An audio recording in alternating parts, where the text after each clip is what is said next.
May adlaw mga boss ug madam, mo ni karon nag-update sa tuwang loft bed no. Nagbatak-batak ko diyan nya gipanghawas ako ng akong mga bonus diha karon. Kaya akong batakan. Yan ini ako batak diri sa gikas sa mga kuan bangag. Ang bangag sa ilong ay dili ay.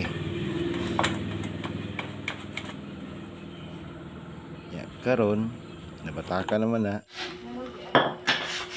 Hinihinay na pud akong mga partner diri nagliha-liha na pud siya.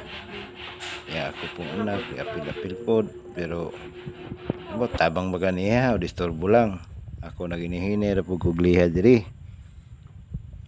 Kani liha-liha gyud ko ani para matarong gyud sa liha kanya.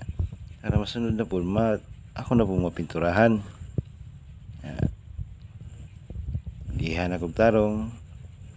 Naghukas ako na, gipaningot ako maayo na. Grabing singutan ako, pati bugang gisingot na. Ya, karon nag-primer nako. Primer na nako. Mo ni. Sugod na sa kong primer nga boss madam.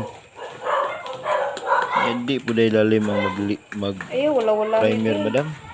Ug mga boss, kailangan nimo tarungon og maayo. Ang tagilid jud ani kay giwala-walahan naman ako.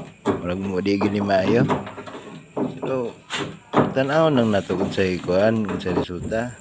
O karon nakita na gid ninyo, ni murag nindot-nindot na. Pero giwala-walahan gyud po ni. O di gini murag okay ba ka ni? Salamat sa pagtanaw.